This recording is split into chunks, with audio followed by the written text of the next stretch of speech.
ሰነፋቱኝ ፈጣሪ መፍትሄ የማይሰጠው ምንም ችግር የለም። እሺ ሀና እምነትሽ ይሄን ያህል ከሆነ እኮ እዚህ መምጣትም አይጠበቅብሽም ነበር። እዛው ቤትሽ እያለሽ ጸልየሽ ማዳን። እኔ ግን ከሰው ፈጣሪ እንደሚበልጥ በደንብ አውቃለሁ። ዛሬውን አባዬን ይዤ ልወጣለሁ። አቤት እንዴት አባቷን የሚያፈናጥራት ባካችሁ። ላኪ ሆይ እንደማትረሳኝ ካውቅ ነበር። ከማንም በላይ ትወደኛለህ። ስለምትወደኝ ፈተናዬን ታበዛውና የመጨረሻው ፍሬን ጣፋጭ ታደርግልኛለህ። ይህም የጥበብ አንድ አካል ነው። አምላኬ ሆይ ለዚህ ውለታ ግን ምን ይሆን የምከፍልህ? ምን ይሆን የማደርግልህ? የኔ አምላክ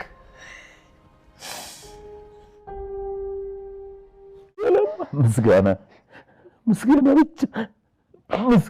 ብቻ እሱ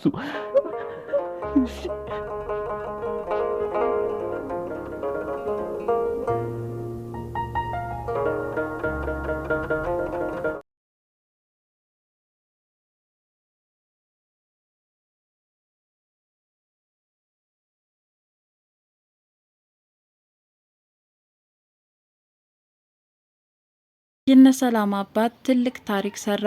አቶ ኖላዊ ታመው በጠና ሰንብተዋል። መነጋገርም ሆነ ምንም አይነት እንቅስቃሴ አያሳዩም ነበር። ሆኖም ሀንዬ ከፍተኛ የሆነ መደናገጥ ውስጥ ነበረች። አባቴን ላጣው ነው ወይ? አምላኬ ሆይ ድረስልኝ፣ ምንስ ነው ላደርግ የምችለው? እያለች ፈጣሪዋን እየለመነችና በእንባ እየታጠበች ነው። በዚህ ሁኔታ እያለች ግን ከባህር ማዶ የነሰላም አባት ከቸች እንዲል ሆኗል። ታዲያ ምን ልታደርግ መጣ? ሁልጊዜ ግን ሳትነግረን ሰርፕራይዝ የምታደርገን ነገርስ? በማለት አመጣጡ ልጆቹ እየተደነቁ ይገኛሉ። እሳቸውም ወደ ሆስፒታል በማምራት የሀንዬን አባት ማሳከም እንደሚፈልጉና ወጩም እርሳቸው እንደሚሸፍኑት ቃል ገቡ። ቃል በገቡት መሰረትም አቶ ኖላዊ ሕክምናቸውን ወሰዱ። እሳቸውም ለረጅም ጊዜ ተኝተውና መንቃት የማይችሉበት ደረጃ ቢደርሱም ሕክምናውን ከወሰዱ በኋላ ግን ከተኙበት ነቅተው አሲርና ሀንዬን አቅፈው ሲላቀሱ ነበር። ሰላም ጤና ይስጥልን ውድ የቻናሌ ቤተሰቦች እንደምናላችሁ በያላችሁበት በዓለም ዳርቻ ሰላማችሁ ይብዛ እያልኩኝ ዛሬም ኖላዊ ክፍል 52ን የምንመለከት ይሆናል። እንግዲህ በዛሬው ክፍል የሚያስገርምና የሚያስደንቅ ትዕይንቶችንም ተመልክተናል። ኖላዊ ድራማ ልብ አንጠልጣይነቱንም እየቀጠለ መጥቷል። ሀንዬ አባቷ ስለታመመባት እጅግ በጣም ተጨናንቃለች። የሕክምና ወጪውንም ወይዘሮ ሜላት እኔ ሸፍናለሁ ብለው ከዚህ በፊት ቃል የገቡላት ቢሆንም አሁን ግን ዶክተሩ አጭበረበርሽ፣ የወሰድሽው የመድኃኒት መጠን ገንዘቡ 800 ሺህ ብር ደርሷል ካሉ ወዲህ እርሳቸው ፊታቸውን ማዞራቸውና እንዲሁም ከምርመራ ውጤቱ በኋላ አጭበረበርሽን በሚል ስሜት ሀንዬን ስለገፏት አሁን የሚያስፈልጋቸው የአቶ ኖላዊ የሕክምና ወጪ እንደማይሸፍኑ ይናገራሉ። ሆኖም ሁለቱ ልጆች ግን እናታቸውን ሰርቀውም ቢሆን የሀንዬን አባት ማሳከም እንዳለባቸው እርስ በርሳቸው እየተመካከሩ ሳለ ነው እንግዲህ የነሰላም አባት ከባህር ማዶ መጥቶ ነገሮች ሁሉ የተቀያየረው። የነሰላም አባት የዲኤን ምርመራ ውጤቱ ከምን እንደደረሰ ሲጠይቅ ሀንዬ ልጃቸው እንዳልሆነችና እርግብ ልጃቸው እንደሆነች የሚያመላክት ሰነድ እንደወጣ ወይዘሮ ሜላት ነግራቸዋለች። ቢሆንም አቶ መስፍኔ ይህንን ውጤት አሁንም አላመኑበትም። እንዴት ሊሆን ይችላል በማለትም ሲጠራጠሩ ነበር። እንግዲህ ከመጀመሪያው ከባህር ማዶ ሲመጡ ልጅ ብለው አቅፈው የሳሟት ሀንዬ አሁን ልጃችሁ አይደለችም ተብለናል ሲባሉ እሳቸው ግን በፍጹም ሊዋጥላቸው አልቻለም። ታዲያ የአባቷን መታመምም አስመልክቶ ወደ ሆስፒታል ሄዶ ሳለ ለምን ኃላፊነት የጎደለው ስራ ትሰራላችሁ? በቆየውባቸው ሀገራት ለሰዎች ምን ያህል እንክብካቤና ጥንቃቄ እንደሚያደርጉላቸው ተመልክቻለሁ። እዚህ ግን ኃላፊነት የጎደለው ስራ እየሰራችሁ ትገኛላችሁ በማለት ዶክተሩን ሲነግረው ከሀንዬ የምርመራ ውጤት ጋር ተያይዞ ስለመሰለው ከፍተኛ የሆነ መደናገጥ ውስጥ ገብቷል።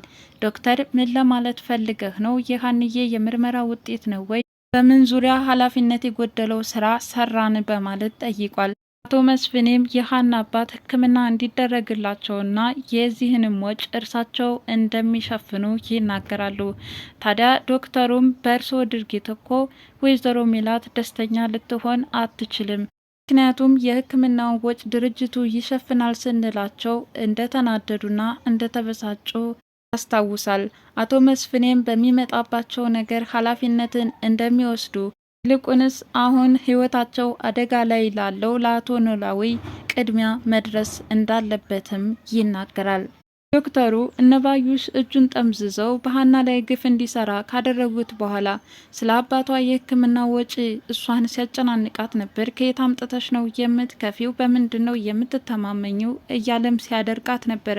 ሀንዬ በአምላኬ ተማመናለሁ፣ ሁሉንም እሱ ይፈታዋል፣ እኔ ምን አቅም አለኝ? ለፈጣሪ ነው የምነግረው እያለች ነበረ።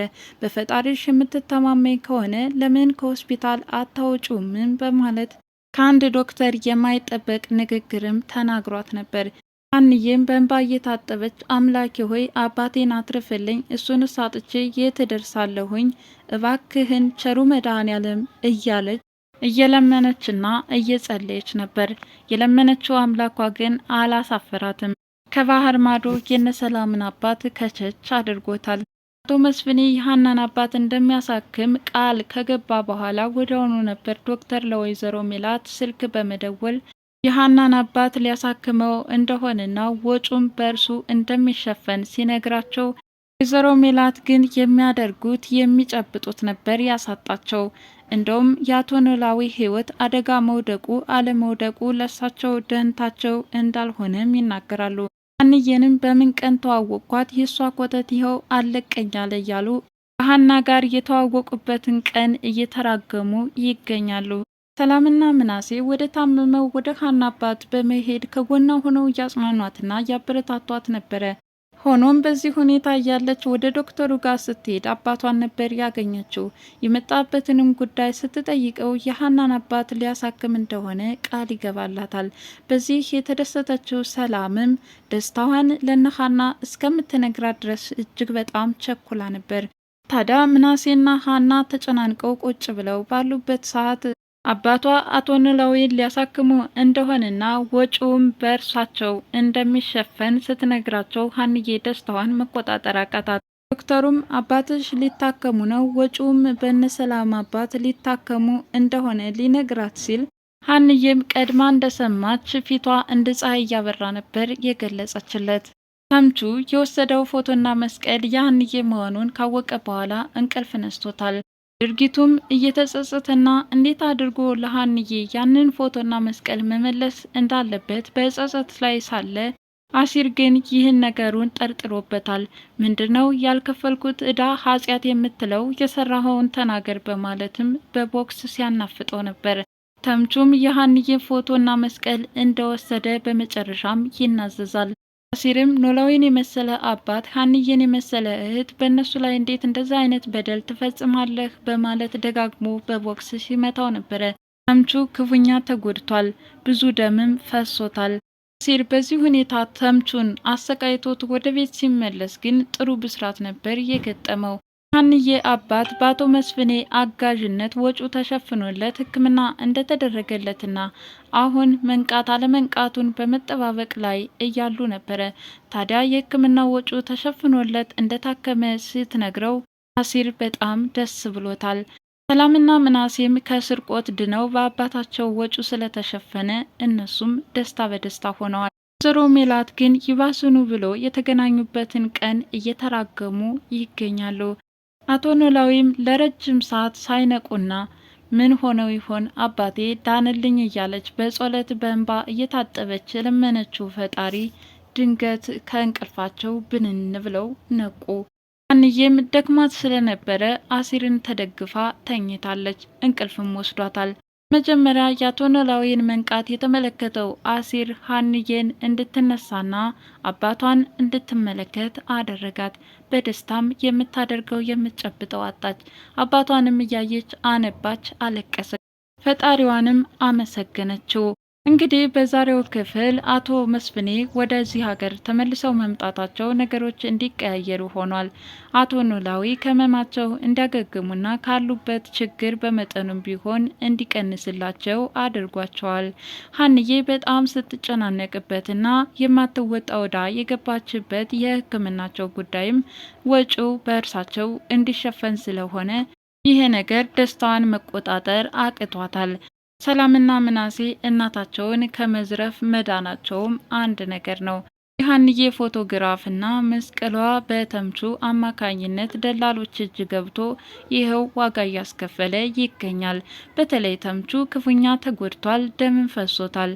ብቻ ወይዘሮ ባዩሽ ዋጋ እያስከፈለቻቸው የሚገኙት የአቶ መስፍኔ ቤተሰቦች ልጃቸው የሆነችው ሀና ያልተዋጠላቸው አቶ መስፍኔን ዛሬን ተመልክተናል። በቀጣይስ ምን አዲስ ነገር ይፈጠር ይሆን? አቶ መስፍኔ የምርመራ ውጤቱን አላመኑበትምና ድጋሚ ሌላው ሆስፒታል ወስደው ያስመረምሯት ይሆን? አብረን እናየዋለን። ይህንንም ወይዘሮ ሜላትስ መቼ ይሆን ከሀና ጋር ሊግባቡ የሚችሉት? በጣም እያሳደዷትና ግትርነታቸውን የበለጠ እያባዙት መጥተዋል። ይሁን እንጂ ሀንዬ ዛሬ ደስታ ላይ ናት። ምክንያቱም በጠና የታመሙት አባቷ ድነውላታል። ከረጅም ሰዓታት በኋላ ነቅተውም ልጅ ብለው አቅፈዋታል። አሁን ቢሆንልኝ ብላ የምትመኘው ከሆስፒታል ወጥተው ወደ ደሴ መሄድ እንደሆነም ትናገራለች።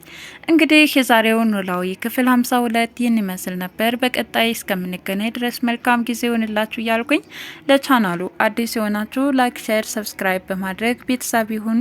እናመሰግናለን።